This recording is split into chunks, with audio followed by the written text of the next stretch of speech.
فریدہ کو ابو کے گھر میں تحفظ اور سکون ملا تو وہ خود کو خوش نصیب خیال کرنے لگی۔ والد صاحب خوشحال آدمی تھے، گھر میں کسی شے کی کمی نہیں تھی، جبکہ فریدہ تحفظ کے علاوہ زندگی کی ضروریات کو ترسی ہوئی تھی۔ اس نے آتے ہی مچھلی اور چاول کھانے کی فرمائش کی، کیونکہ وہ روٹی، نان اور سالن زیادہ رغبت سے نہیں کھاتی تھی۔ ابو ہر روز تازہ اور لذیذ مچھلی لاتے، عمدہ خوشبو والے چاولوں کی بوریاں گھر میں ڈلوا دی تھیں۔ نئی بیوی سے بہت محبت اور عزت سے پیش آتے تھے۔ قیمتی ساڑیاں، میک اپ کا سامان، زیورات، غرض ہر شے جس کی اس نے فرمائش کی بن مانگے لا کر فریدہ کو دے دیتے، گویا فریدہ کی قسمت کھل گئی تھی۔ ابو کے حسن سلوک سے اس کا ملال جاتا رہا، خوش و خرم رہنے لگی اور ہمارا خیال رکھنے لگی۔ ہم بچے جو ستیلی ماں کو دیکھ کر خوفزدہ تھے اب خوش تھے، لگتا تھا ہماری اپنی ماں واپس آ گئی ہے۔ روزانہ وہ ہم کو تیار کرتی، ہمارا سر دھلاتی، کپڑے بدلواتی اور فروٹ کا تازہ جوس نکال کر اپنے ہاتھوں سے پلاتی، غرض کے پھپھو سے بھی زیادہ توجہ سے دیکھ بھال کرنے لگی۔ ابو مطمئن ہو گئے، اپنی بہن کے شکر گزار تھے کہ انہوں نے واقعی عقل مندی سے کام لیا اور اتنی اچھی لڑکی ڈھونڈ کر لائیں۔ ابو فریدہ سے خوش تھے، مگر کبھی کبھی فریدہ اداس ہو جاتی تھی۔ وہ اپنے وطن اور گھر والوں کو یاد کرتی، تب پھپھو تسلی دیتی کہ بھائی احمد سے کہوں گی وہ تمہارا پاسپورٹ بنوا دے تاکہ تم اپنے دیش جا کر والدین سے مل سکو۔ ایک روز پھپھو نے ابو سے کہا، تم فریدہ کو لے کر بنگلہ دیش جاؤ تاکہ یہ اپنے والدین سے مل سکے۔ والد بولے، صبر کریں، کچھ اور عرصہ اسے یہاں گزارنے دیں، ہم میں اچھی طرح رچ بس جائے، پھر ان کے میکے والوں سے بھی ملوا دوں گا۔ دراصل چچا نے والد صاحب کو سمجھایا تھا کہ تمہاری بیوی بنگلہ دیش جانے کے لیے اصرار کرے گی، مگر جلد اسے مت لے جانا جب تک 2-4 بچے نہ ہو جائیں، ورنہ تمہارے پاس نہیں ٹکے گی۔ شادی کے 2 برس کے بعد فریدہ نے ایک بیٹے کو جنم دیا، اس کے 2 برس بعد بیٹی اور پھر ایک بیٹا ہوا۔ یوں والد کے گھر 6 برسوں میں 3 بچوں کی ماں بن گئی۔ اب وہ اپنے دیش کو کم یاد کرتی، بچوں کی پرورش میں کھو گئی۔ کوئی سوچ بھی نہیں سکتا تھا کہ اس کے دل میں وطن کی یاد ابھی بھی باقی ہے۔ والد صاحب ریٹائر ہو گئے تو انہوں نے اپنے محلے میں ایک جنرل سٹور کھول لیا۔ یہ جمع جمایا کاروبار تھا اور خوب چلتا تھا، تمام محلے والے اسی دکان سے خریداری کرتے تھے۔ ہم مزید خوشحال ہو گئے، ابو کا بھی دل لگا ہوا تھا، تمام لوگ ان کو جانتے تھے اور ان کی عزت کرتے تھے۔ ان کی عمر کے لوگ گپ شپ کرنے بھی آ جاتے تھے۔ والد صاحب کو کاروبار کے لیے ایک ہیلپر کی ضرورت پڑ گئی، اسی سلسلے میں ایک ملازم رکھ لیا جس کا نام حسین تھا، اور والد صاحب کے جنرل سٹور پر ملازمت کی تلاش میں آیا تھا۔ وہ بڑا ہنسمکھ لڑکا تھا، جنرل سٹور کو شیشے کی طرح چمکا کر رکھتا اور گاہکوں کے ساتھ خوش دلی سے پیش آتا۔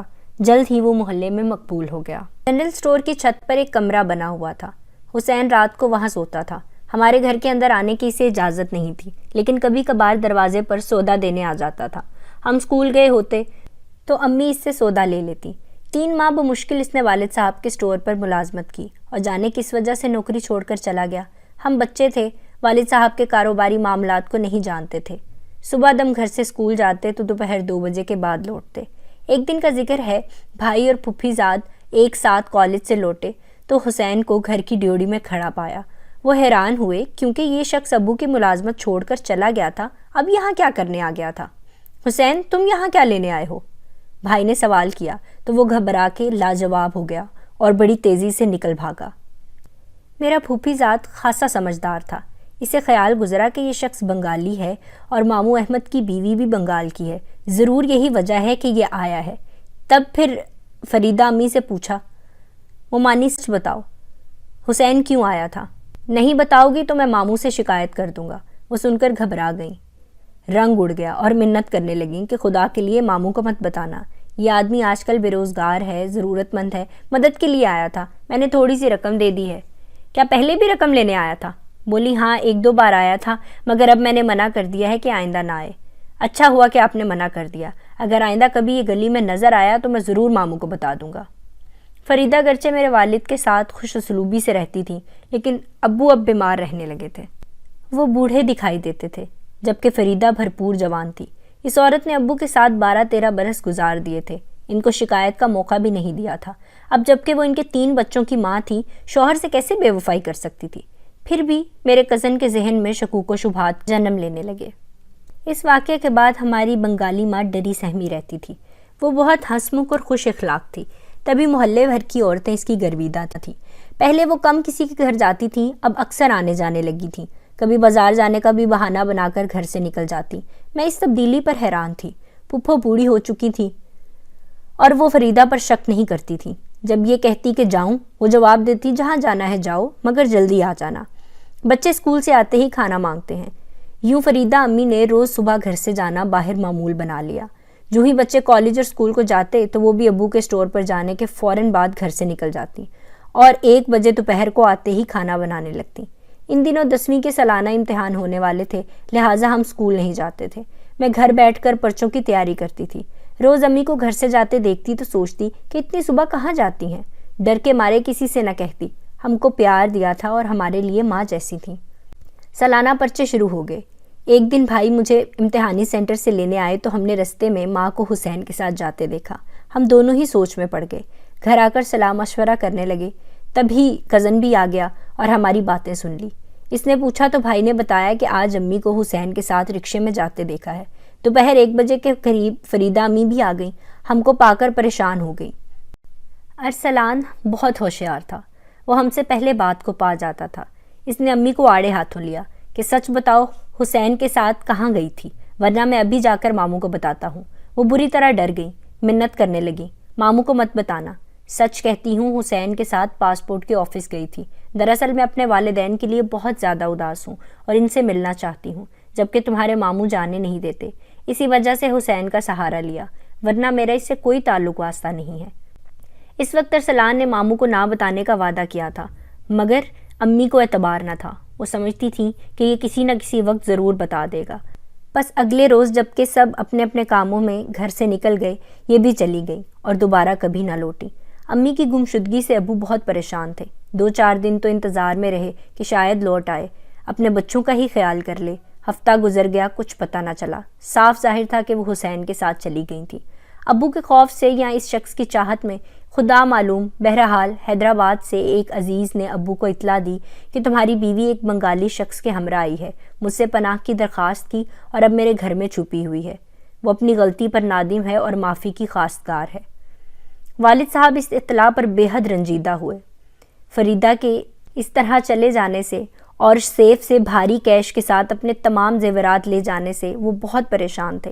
تاہم انہوں نے کوئی کارروائی نہ کی اور طلاق کے کاغذات بھجوا دیے۔ طلاق کے یہ کاغذات گویا آزادی کا پروانہ تھے۔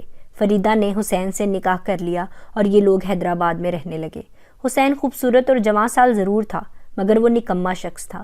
اس نے کوئی کام نہ کیا۔ کچھ عرصہ ابو کے کیش اور زیورات پر گزر ہوئی اور اس کے بعد فریدہ جو ابو کے گھر عیش و عشرت کی زندگی گزار رہی تھی، روٹی کو بھی محتاج ہو گئی۔ حسین چرس پیتا تھا۔ وہ مزید نشہ کرنے لگا۔ فریدہ کے بعد میں برے دن آ گئے، کیونکہ حسین اس کو دھمکاتا تھا اگر میری شکایت کسی سے کی تو اس گروہ کے ساتھ دوبارہ تم کو بیچ دوں گا جو تم کو بنگلہ دیش سے اغوا کر کے لایا تھا۔ وہ موقع ملتے ہی ابو کے اسی عزیز کے پاس جا کر اپنے دکھ بتاتی جس نے ابو کو اطلاع دی تھی۔ وہ صاحب ابو کو فون پر فریدہ کا حال بتاتے۔ میرے والد اپنی بے وفا بیوی کی تکالیف کے بارے میں سنتے تو کڑتے، مگر کیا کر سکتے تھے۔ فریدہ نے یہ رستہ خود چنا تھا۔ اب وہ محنت کرتی اور حسین اس کی کمائی پر عیش کرتا، اس سے بدسلوکی کرتا اور اس کی زندگی اجیرن رکھتا۔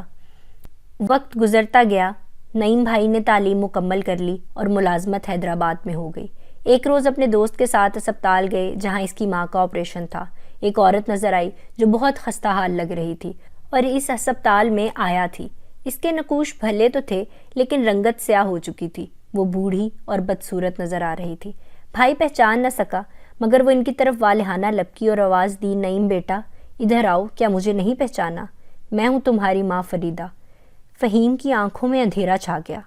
کہاں وہ قیمتی لباس زیب تن کرنے والی خوبصورت فریدہ امی اور کہاں ہسپتال کی خستہ حال میلی سی آیا جس کی سفید وردی پر بھی دبے تھے۔ یہ وہ ہماری فریدہ امی نہیں ہو سکتی۔ بھائی کو اپنی آنکھوں پر اعتبار نہیں آ رہا تھا، مگر یہ حقیقت تھی۔ یہ ہماری وہی ماں تھی جس کو اس کی حماقت نے اس حال پر پہنچا دیا تھا۔ بھائی نے پوچھا، وہ حسین کدھر ہے جس نے تم کو تمہاری جنت سے نکال کر اس حال میں پہنچایا ہے؟ وہ بولی، بیٹا اس بدبخت کا نام نہ لو، بس مجھے اس قدر بتا دو کہ میرے بچے کیسے ہیں، مجھے یاد کرتے ہیں کہ نہیں؟ وہ ٹھیک ہیں اور تمہیں بالکل یاد نہیں کرتے۔ جب نعیم بھائی نے ایسا کہا تو وہ رونے لگی اور منت کرنے لگی، ایک بار مجھے میرے بچوں سے ملوا دو۔ ان کے رونے پر بھائی کا دل نرم پڑ گیا۔ کہنے لگے، اچھا تم کراچی آنا تو بتانا، میں ان کو تم سے ملوانے کی کوشش کروں گا۔ ہفتہ بعد وہ چھٹی پر گھر پہنچا تو امی فریدہ کی ایک سہیلی خالہ شگفتہ آئی اور سرگوشی میں بتایا، فریدہ میرے گھر آئی ہے، کیا تم نے اسے بچوں سے ملوانے کا کہا تھا؟ یہ سن کر میرے بھائی کے پیروں تلے سے زمین نکل گئی، مگر پھر فریدہ امی کے آنسو یاد آ گئے۔ خالہ میں کیسے ملواؤں، ابو خفا ہوں گے، ان کے تینوں بچے ایک ہی اسکول میں پڑھتے ہیں، آپ وہاں ان کو ملوا دیں، مگر میرا نام نہیں آنا چاہیے۔ خالہ شگفتہ چلی گئیں۔ شام کو فریدہ امی دروازے پر آ گئیں۔ بیٹا نعیم، تم کو اپنی ماں کا واسطہ بیٹا، میرے چاند، میرے بچوں کو دروازے تک لے آؤ، میں صرف ان کو گھڑی بھر دیکھ لوں گی۔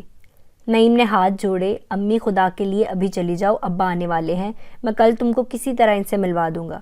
نعیم نے ان کو ٹالا اور مجھے کہا کہ اب تم کسی طرح مدد کرو۔ مجھے ترس آ گیا۔ اگلے روز اسکول کی چھٹی تھی۔ میں خالہ شگفتہ کی بیٹی سے ملنے کے بہانے ان کے گھر گئی، کیونکہ ان کی بیٹی میری سہیلی تھی۔ میں اپنے تینوں چھوٹے بہن بھائیوں کو ساتھ لے گئی۔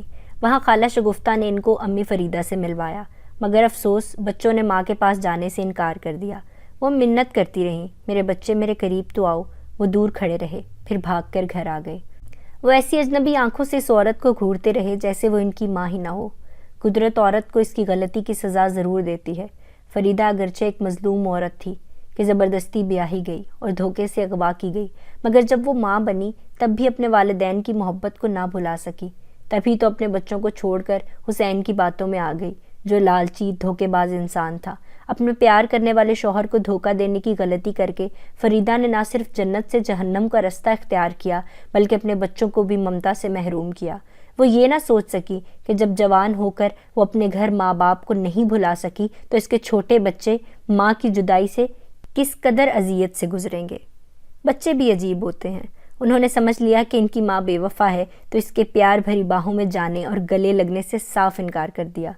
میں جانتی تھی کہ وہ کبھی اپنی ماں کے پیار کو نہیں بھلا سکتے، یہ پیار ان کے دل میں مرتے دم تک رہے گا، مگر انہوں نے صبر کیا اور حالات کو سمجھ کر ماں کو جھوٹی آس نہیں دلائی۔ والد صاحب کو جب اس واقعے کا علم ہوا تو انہوں نے اپنا جنرل سٹور اور مکان فروخت کیا اور دوسری جگہ مکان خرید کر رہائش اختیار کر لی، تاکہ آئندہ فریدہ دوبارہ ان بچوں کو ڈسٹرب نہ کرے۔ فریدہ امی نے ہم کو ماں کا پیار دیا تھا، اس لیے آج بھی اچھی یادیں ہمارے دل میں ہیں، اور ہم اس نیکی کے بدلے ان کے تینوں بچوں کو پیار کرتے ہیں، خاص طور پر میری بہن اور بھائی نعیم نے، تاکہ ان کو پیار کی کمی محسوس نہ ہو۔ تو ناظرین، یہ تھی آج کی کہانی۔ اگر آپ کو ہماری کہانی پسند آئی ہے تو اسے لائک کیجئے، شیئر کیجئے، کامنٹ باکس میں اپنی رائے کا اظہار ضرور کیجئے، اور اگلی کہانی تک کے لیے مجھے اجازت دیجئے۔ اللہ حافظ۔